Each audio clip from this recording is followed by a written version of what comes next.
everyone. Today I'm going to talk about my 1-year review experience with Rover. So particularly Rover is the dog or cat or actually pet sitting app in general. It's not actually specifically just in dogs and cats as the app suggests. I've seen people who take care of like hamsters and rats and even livestock. So I wanted to kind of talk about this particular app, but also in general, just my cat sitting experience as well. Like I also have my literally a cat right here sitting here, but this is my cat, not a Rover cat, but I want to give a review based off of my experience. So 1-year experience, 1-year reflection, I guess. And one thing I wanted to talk about was I did make a video over here, and that's actually going to be talking about like, here's some tips I have for people who are going to get started on Rover.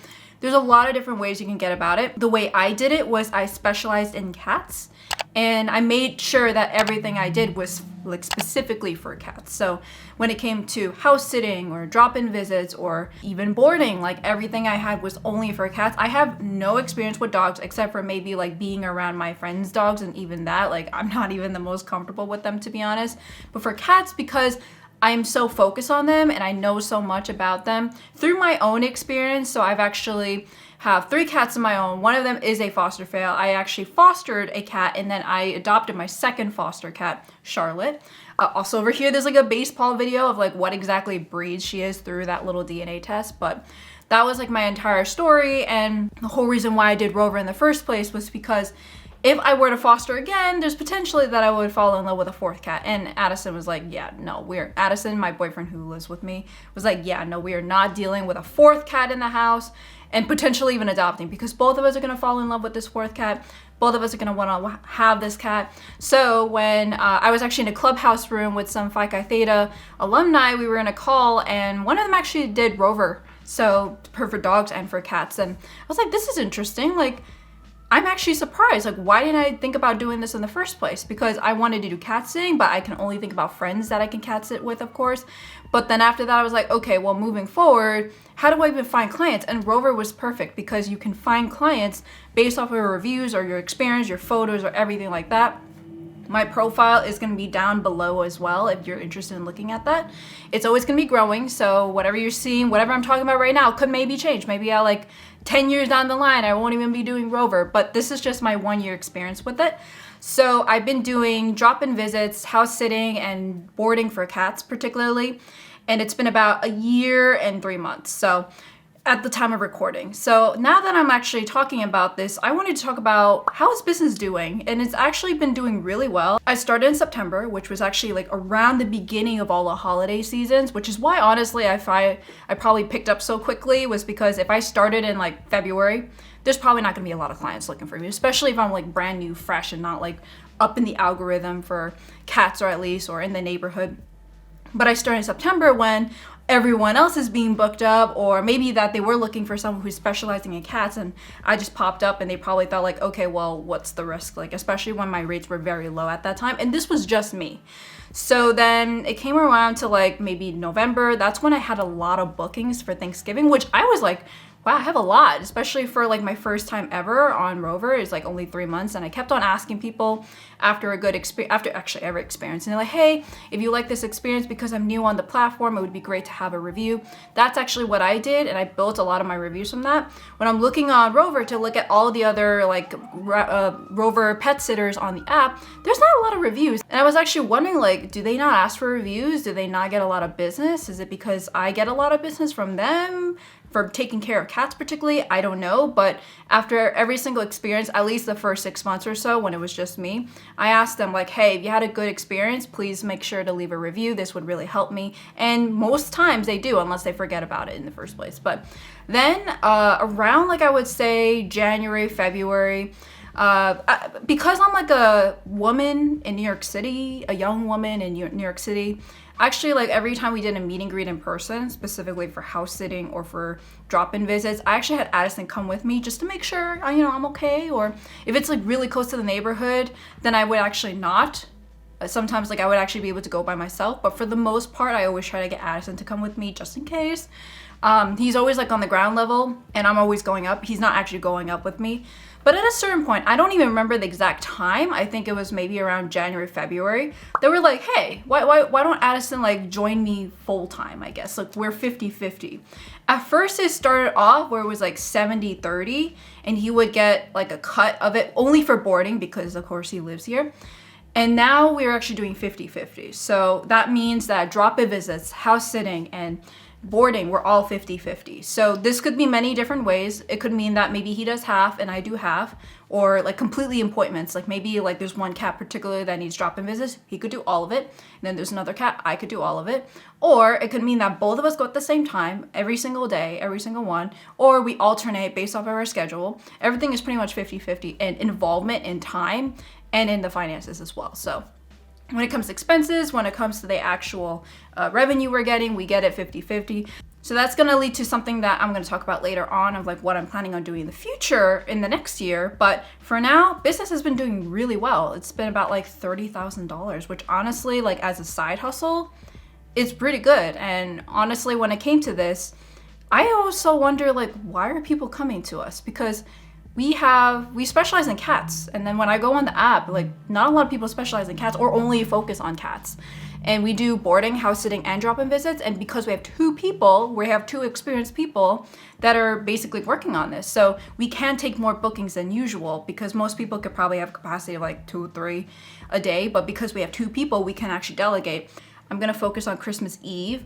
We have 1, 2, 3, 4, 5, 6, 7, 8, 9, 10 drop-in visits. If it was just me, I would have to do all 10 of them, but we do half because like on busy days like this, we're not going to all of them at the same time together. We actually delegate, so we do 5 and 5. Some of them we do together if they're way closer to us, and then we just kind of plan the route out. But that's 10 drop-in visits, and that's like 10 plus cats. Like some of them have more than 1 cat. And that's not including boarding, which we have 3 cats boarding with us. So that's a lot. And we thought that would be pretty cool because again, we have 2 of us. So we have the space. Like if I was just one person, I probably could only afford a studio or 1 bedroom, but we have 2 people. So because of that, we can afford a 2-bedroom apartment and be able to do what we're doing. So business has been doing well. We're hoping to do really well next year. But like I said, like when it comes to cat sitting particularly, you have a very small way of scaling. Like the only way is like either you get bigger space or more people. But for cat sitting, because when it comes to dogs, when people go on vacation for a weekend for cats, like sometimes you need a cat sitter, but most times you don't because they can kind of manage themselves for a weekend. But for dogs, you needed them to like walk out and go do some walks outside, and you need some more attention because they just need more attention in general. But for cats, for the most part, depending on their temperament, depending on their age, depending on their health, of course, you may not even need a cat sitter on the weekend. Or you can just have like a neighbor check in on them and that's it. But for the most part, it's not as stable of an income for cats because most people really hire cat sitters for like either big major events like, oh, I'm going to a wedding, or I'm going on vacation, or I'm moving. Dog sitters, like you see people who need dog walking even when you're home.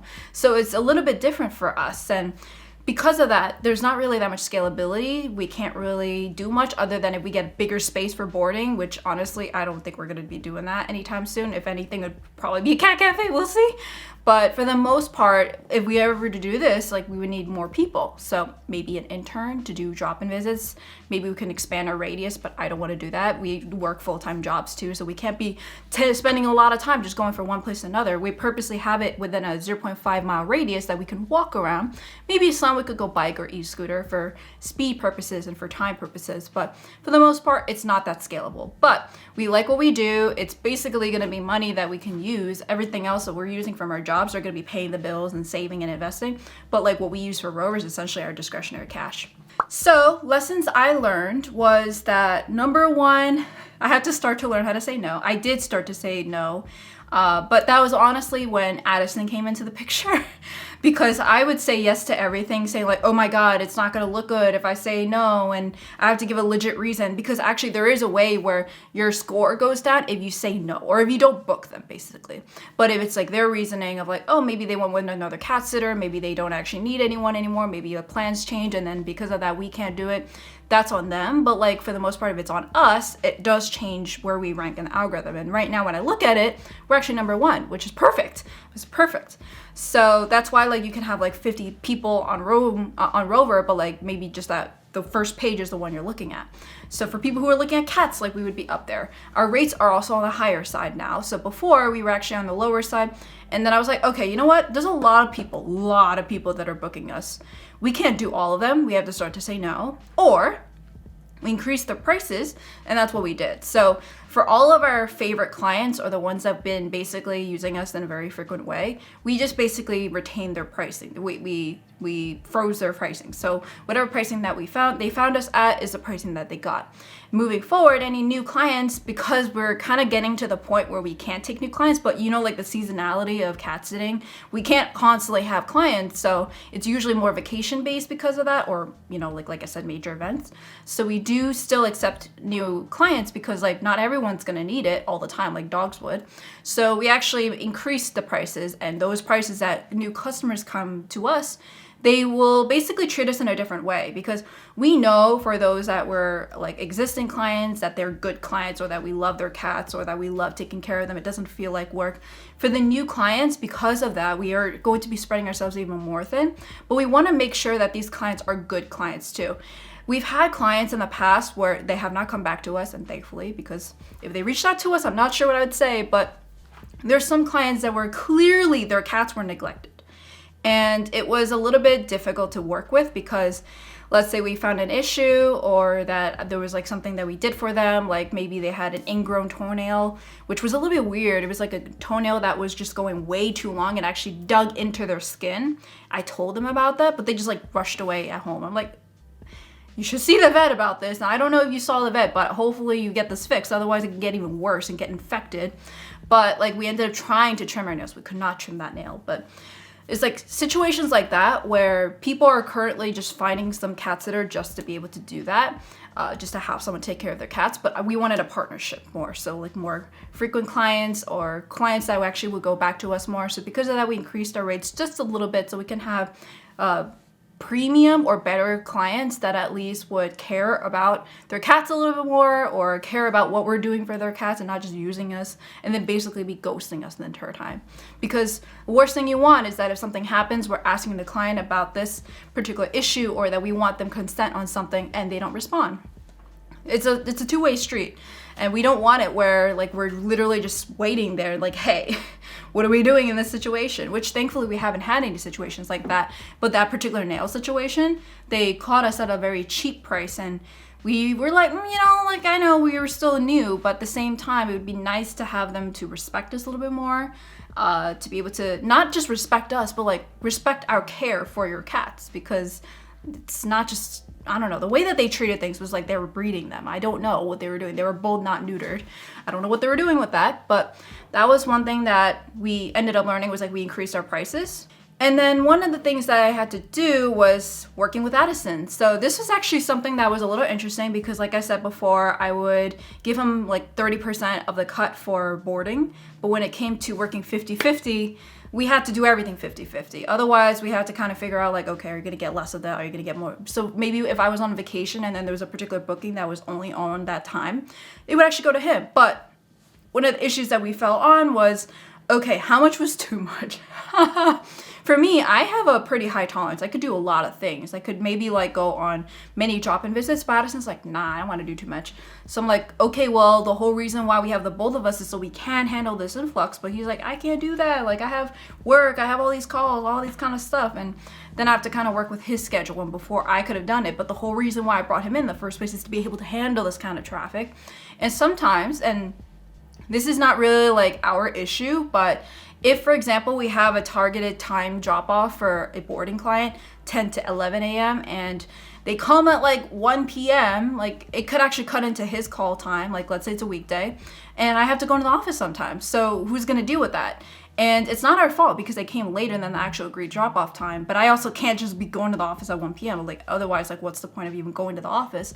For him, like, what if it ends up falling around the time he's on the call where he does have to talk? So we've had situations like that before. And these are typically returning clients, so we try not to be so stern about that. About like, hey, you know, like, you came like 2 hours later, but at the same time, it might not have to work. So we have to kind of, because of the relationship we set with these clients, we can say, hey, like, we're gonna come down in 5 minutes. Is that okay with you? Or that it's just me, or that it's just Addison. So we have to deal with expectations. We have to deal with changing the way we do things based off of our time commitments, because we're not doing this full time. And so moving forward, the next thing that I want to talk about is like, what are things that I want to do in the future? And in 2023, we're going to try to create an LLC. The main reason is honestly because we're working with Addison. So that means that right now, how it is that my social security number is the tax ID that Rover's using. So I get the tax form, the 1099 form, which means I get all the hit. The way I've been doing it right now is that we get the money from Rover and then I deduct 30% off to whatever the amount he's supposed to get. So let's say it's 100 and we do everything 50-50. So instead of giving $50, which is 1/2 of 100, I actually deduct the 30%. So that makes it about $70 and I gave him the $35. So I deduct it ahead of time. 30% is honestly just like a flat number I just came up that I think is gonna work the most, we'll see. But that's just like, I gave him the money after tax. So I can withhold the tax, because at the end of the year, because you don't actually pay taxes for this or pay income taxes like you do with a full salary job, you actually have to pay the government directly. So I've been withholding the taxes from him, and of course I pay myself. But the best way would have been like, let's do an LLC. The money hits that bank account, this business bank account. And then after that, business tax returns. And then after that, we'll pay ourselves a salary. It's cleaner, it's better that way, as opposed to just like going straight to me. I only get the tax hit. He has absolutely nothing. He's just getting free money coming into Venmo, is like how it's supposed to look like. So the way I did it was that way. It was just like, I just had it all go to me and then I just pay him essentially. But it's not exactly the best way. So moving forward in the new year, we're gonna try to do an LLC so we can make things a lot cleaner. We can definitely separate business and personal when it comes to cat stuff, because we have cats, but we also have Rover stuff that we have to do now. So that's probably like what we're gonna be doing in the new year in 2023.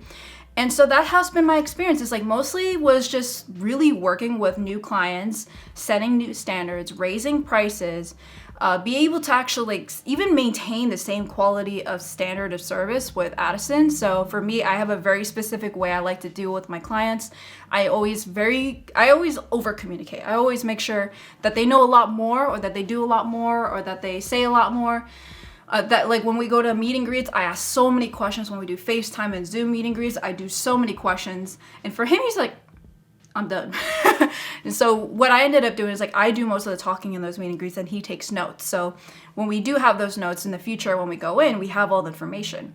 And so that's like the roles that we kind of divvied up. Also, I'm always the first person that reaches out to the client when they reach out to us. Like I have a certain way of doing that as well, because I think he's very direct. I'm very like, let's give you the perfect premium customer service experience. So I always know how to answer the right questions. I know how to give the right answers and the right advice if I have to, the best way to phrase things. And I think it's really my experience from customer service and also in consulting. But in general, like I'm just better than that. He admitted it too. It's like whenever we do the calls or the virtual meet and greets, I'm the one that talks, and then I just ask him, do you have any other questions?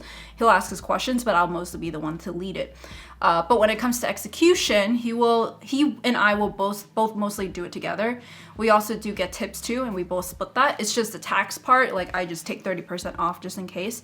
So that way when I do pay the taxes at the end of the year, that it will actually kind of match up. But that was mostly what we learned together, was working together, maintaining the same level of quality. And sometimes like he does a lot better in areas, and sometimes I do really good in some areas. And so for the most part, honestly, like business has been great. And working with him has been great too. It's just been a lot of work, because when you live together, you you're literally you're in a relationship together, you do personal stuff together, you have a business together, you have all these cats of like Rover cats and our personal cats together. There's a lot. So we have to have a lot of really good ways to separate personal and business, but sometimes it's really hard to do that being in a very personal business like this relationship wise. But everything worked out.